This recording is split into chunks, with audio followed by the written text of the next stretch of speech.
thing working? Give me some sound over here. Yeah. The Out of Bounds Show is powered by the award-winning golf courses at Dancing Rabbit Golf Club in Philadelphia, Mississippi.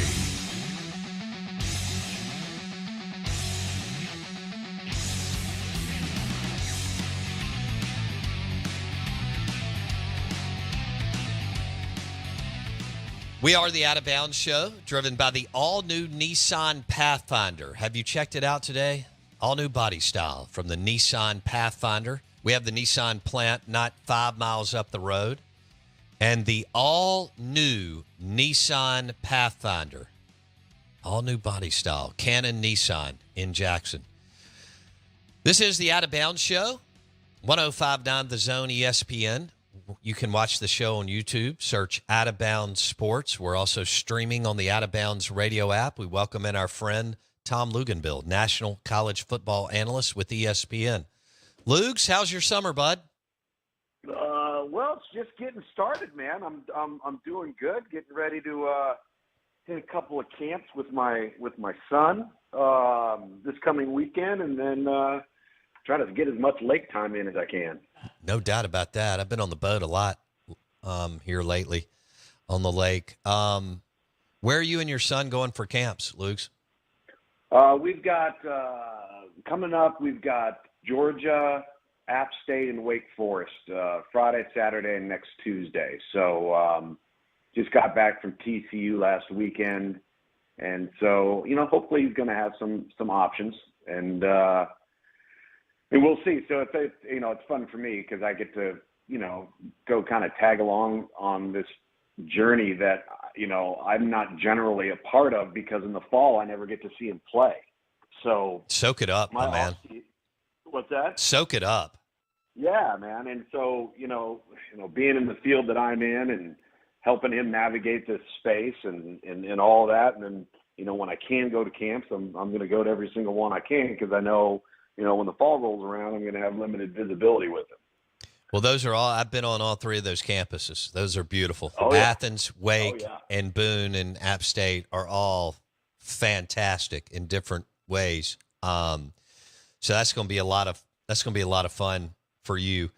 Does his high school, do they work out when he's not, going to camps and visiting with coaches? Do they work out most every morning, or how does that work? Oh yeah.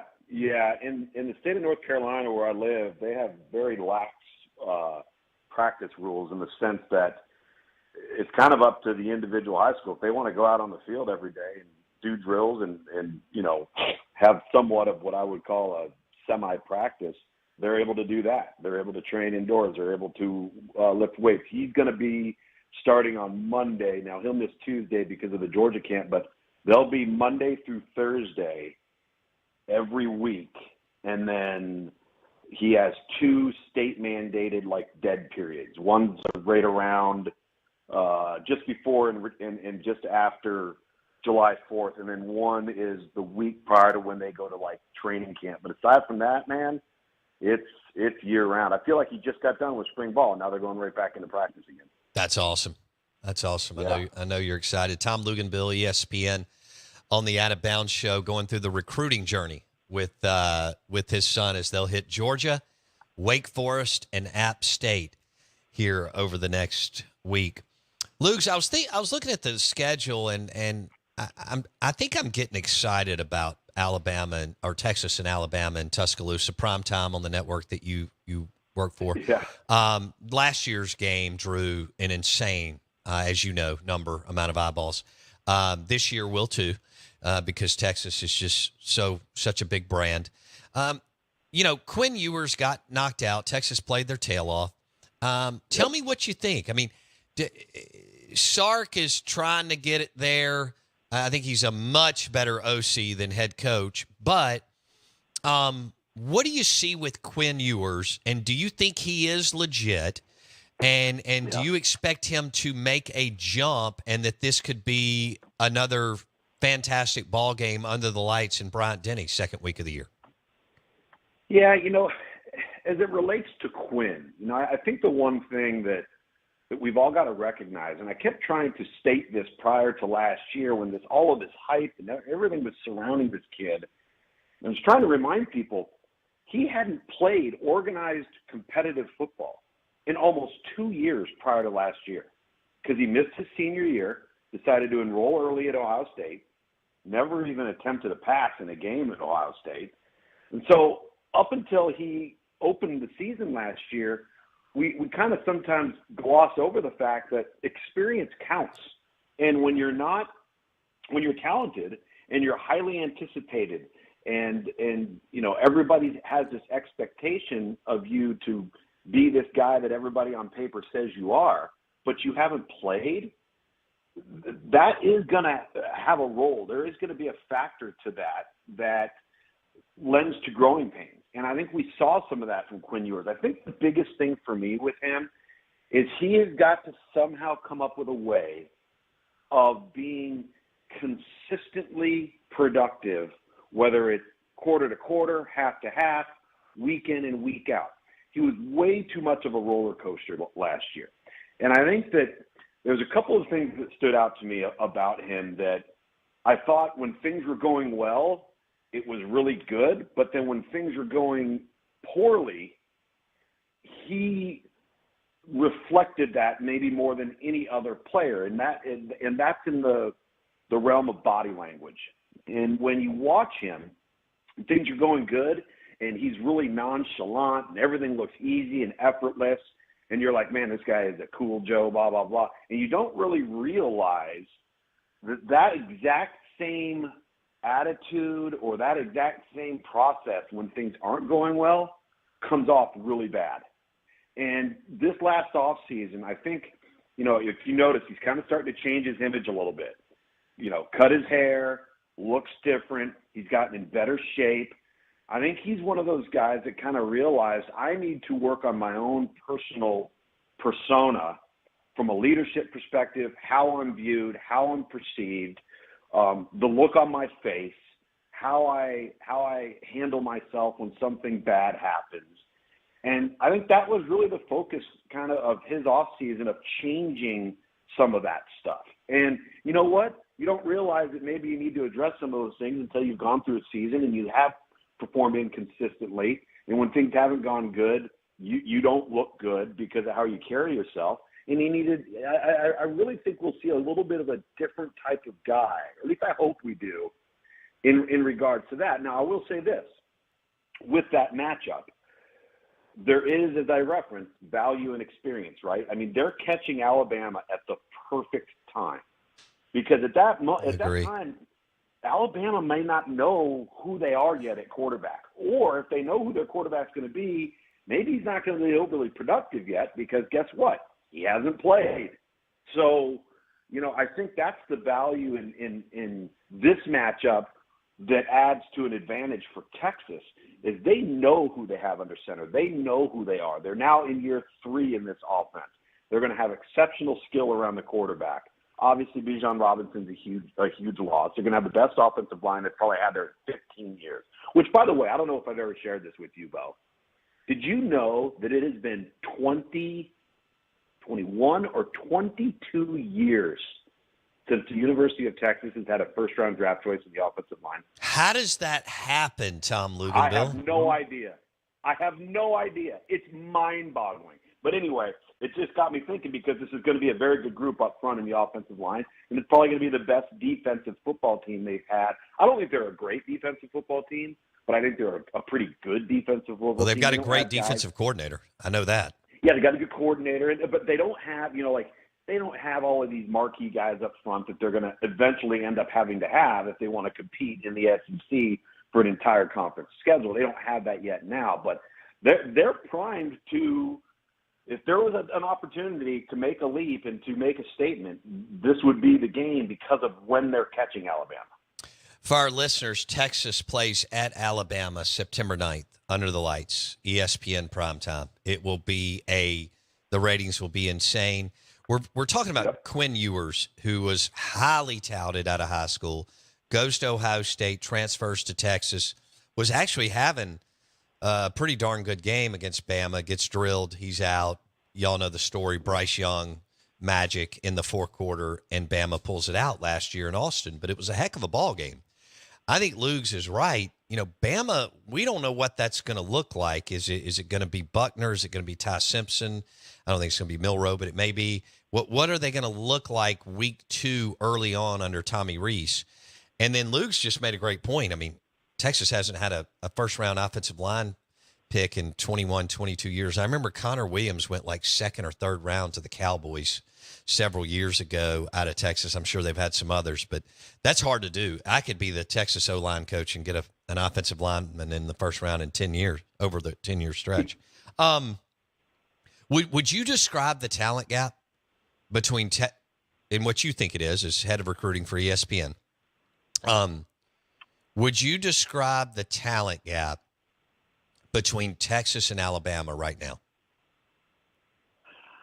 I think it's fairly significant, and not necessarily just touching on the top line guys, the starters, right? Where the gap is significant is the depth. And again, that's the difference between Alabama, Georgia, LSU, Ohio State, Clemson, the teams that have all routinely been in the college football playoff, and they've all either won a national championship or played for one. That's the common denominator, right? They're the best teams up front on both sides of the ball, and they have depth to withstand an injury or 2 injuries.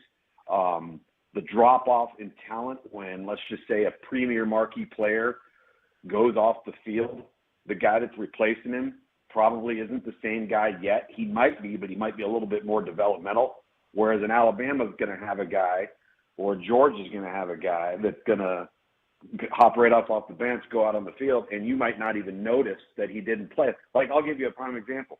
Do you remember the 2019 national championship when Clemson throttled Alabama out in Santa Clara, right? Yeah. And with 2 games to go, I think, in the regular season, Dexter Lawrence, first-round draft choice defensive tackle, all right, gets suspended. I can't remember what it was for. He gets suspended. So he does not play in the college football playoff and does not play in the national championship game, and nobody even noticed. But you know who replaced him? Who? A bunch of guys just like him. Yeah. That's the thing. Like, that's the difference, right? So when you start to I mean, and I said, I remember when that happened, I'm going, dude, how good is Clemson? If Dexter Lawrence is not in the lineup in the middle of the defense and nobody even noticed, I mean, come on. So I think that's how I would describe the gap. It's more depth related than it is player for player as a starting 11 on each side of the ball. Tom Luginbill on the Farm Bureau Insurance guest line. So is there any difference in talent between Bama and Georgia? Or is it just dead even in Tom Luginbill's eyes? Well, I don't know if it's dead even. I mean, you can make an argument that maybe Georgia in the last 2 to 3 years has had better players than Alabama. I still maintain, though, if Jameson Williams doesn't get hurt, Georgia does not win that game. I'm with you. They didn't have an answer for him. Nobody could cover him. And Bama was getting started rolling, and then all of a sudden he got hurt, and everything changed. But yeah, their rosters are far more equitable across the board. And again, look at when we talk about draftees and we talk about high-end draft prospects. It's not just that they have a lot of. Look at the positions that they're at. That's the thing. It's corner. It's offensive line. It's pass rusher. It's defensive tackle. It's an edge guy. All these quarterback, whatever it may be, all of these guys are difference maker players at the biggest premium positions on the field. So Kirby Smart is doing a better job. They're both picking from the same parking lot. They're not even recruiting. They're drafting. Okay. All right. Fair. I like that. That's all right. So in Athens and T-Town, they're drafting. Kirby and Smart. Now Nick went on that run as you know, the last, whatever it was, 72 hours of recruiting this past year to move ahead of them according to on paper. But the last few years, is Kirby Smart he's just getting better 5-star players? They're evaluating the better ones out of the group? How would you describe that? How would you explain it? I mean, I don't know. I don't know if it's that. I think you got to acknowledge the fact that you can't sign them all, right? So the hope is, I remember having a conversation with Kirby right when he first got the job, and there's all this pressure. Oh, you got to keep all of the best kids in state. You got to sign and keep all the best kids in state. He's like, that's impossible. Sure. He goes, we can't sign them all each year. The question is, do we make the right decisions on the ones that we sign?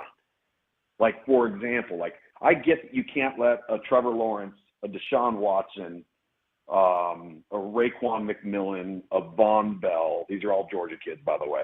And they all went somewhere else. I get that, right? You can't allow that to happen.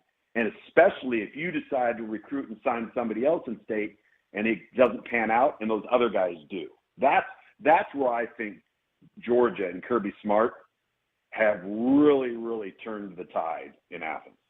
Is the guys that they have targeted, that they have signed, that they have been able to keep in state away from other people have really, really panned out. And I think towards the latter part of Mark Richt's tenure, they were starting to miss on the in-state kids that they were taking or that they had available to them, and maybe they were getting beat. Because I think, for a while there, whether it was Alabama, whether it was Auburn or Clemson, those three schools were beating Georgia on in-state kids and went on to be good players at other schools, right? And I think where Kirby's done a good job is they've made sure that they've done such an extensive homework project on each one of these kids that if they've got to choose, all right, because they can't sign them all, they've got to choose, they feel really, really confident that the guy they're taking over another guy that they're going to be right on. And is that going to happen all the time? Mm-hmm. Probably not. But he's been right more often than not in the last 3 to 4 classes when it comes to that stuff. And Saban and Alabama haven't, right? Yeah. I mean, they've had, and the thing is, I think the one thing too that we've got to acknowledge in all of this is that we become so conditioned to have an expectation, oftentimes unreasonable, particularly for Alabama right now, right? Because it's all we've known for the better part of how many years? 15 years. So now you get spoiled, right?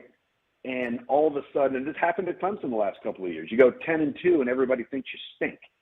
Right? And you don't go to the college football playoff. Instead, you go and you beat Kansas State like Alabama did in the Sugar Bowl. So now you're a Sugar Bowl champ, but that's not good enough. No, and they didn't care. And at the end of the day, Alabama fans and college football fans need to be willing to acknowledge that this thing is going to come to an end at some point. However, the 12-team – all right, so we know that Bama was one of the best 4 teams in the country last year. They just didn't get in because we look at it in this nonsense way. It started in the AP poll coming out of World War II that, oh, my God, you lost, which means we got to move you back. I think that's dumb so many weeks. Let me give you an example, Luke. Let's say Texas loses 28-24 in T-Town. All right, but they play a hell of a game second week of the year. Well, that doesn't mean I don't vote. I don't get into that nonsense. But let's just say Texas is number 7 in the country. Well, 90% of the voters think, oh, well, I got to move Texas to 11. No, you don't. They just went on the road to Alabama and played either the number 1 or number 2 team and almost won. So my point there is Bama was one of the top 4 teams. They lost at Knoxville and at LSU. Now in the new 12 team, they're in. And with Bryce Young, now they may not have had enough juice in the line of scrimmage, but with Bryce Young, they'd have probably picked off everybody else on the way to play in Georgia in the title, right? They absolutely would have, because they would have been better. And here, the other thing too we're going to touch on the topic of the 12-team playoff. All right. Now, first of all, a 12-game season is a long season, right? I mean, it's a grind, and thank goodness they now have the 4-game redshirt rule, so you can try to rest some guys, you can get more guys reps, and that's all fine and dandy. Do you realize, have people given it any thought? Do you really truly realize what it is going to take if you don't have a bye, for you as a football team? Like, let's just say you're the 10th seed. You talk about a battle of attrition. How in the world are some of these teams that are not built like Georgia, that are not built like Alabama, that aren't Clemson, aren't Ohio State, they're not LSU, how in the heck are they supposed to run a 5-game gauntlet? Like It they're will gonna be an infirmary virtually ward. impossible unless, like an Auburn or LSU, Bama, Georgia, but an Auburn who's fringy and Clemson, they like lose somebody in October, so they drop a game or two, Tom, but then get that valuable kid, usually at the QB position or edge rusher, something like that. It's got to be a big time. Yeah. And then they get him back, and they somehow find the magic to go through the gauntlet of what you're describing, Tom.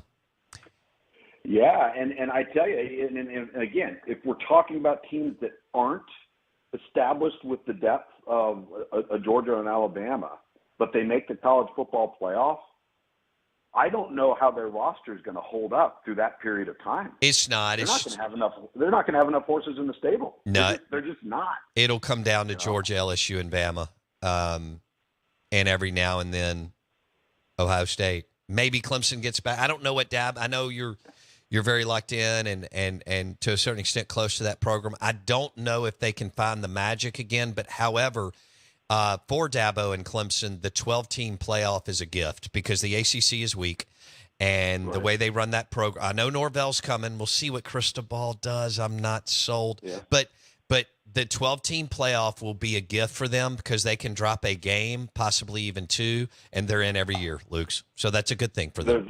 There's no doubt, and nobody will want them in because they'll know that they got better players than the other teams. Yeah, outside of three or four teams. I always hear this phrase, "Oh, all we're doing is trading excellence for access." And my response to that is, by expanding from 4 to 12, my response to that is, yeah, that's probably true, but you're still going to get the excellence. You're just going to have more games before it happens. Right. I'm good with it because for me, it feels more content. If you look, sorry, Bo. No, go ahead. If you look at college football playoff, there's only been 2 playoff semifinal games that have been competitive. Right, Georgia. Everything else has been a blowout. Oklahoma. So what do you think is going to happen? Yeah, what do you think is going to happen when 6 meets 12, 7 meets 11? Like, we're going to get more of those. I'm good with that. And more sports betting and more things for me to talk about over Christmas holidays. So selfishly, I'm great with it. And you'll get to call some of those. Yeah. So I'm good with it, but I can't wait to see how it looks. Hey, have fun in Athens and Wake Forest and Boone App State with your son. And hopefully we'll talk next week and be good, my man. Yeah, man. You too. Good to be back on with you, buddy. Tom Luginbill, always fun. National college football analyst with ESPN. He joined us on the Farm Bureau Insurance guest line. Texas at Bama, week 2 under the lights. Quinn Ewers is the quarterback at Texas. I don't know who's going to be the QB at Bama, which is exciting. I mean, that's fun. I think it does have a chance to be a heck of a game. I think Bama's still going to be a little bit of they have more talent, and it's at home. But it's going to be a little bit of a work in progress. And I'm hoping Texas can hang in there for four quarters and we get a really good game, the last 8 to 10 minutes, 6 to 8 minutes of the game. But it's on prime time. They've already dropped it. And it'll get a big, big number. Dang, this show's flying by. We had Greg Byrne on, AD at Alabama, at 7:30 on SEC football scheduling. Luginbill at 8:30 on the Farm Bureau Insurance guest line. Hour 3 coming up.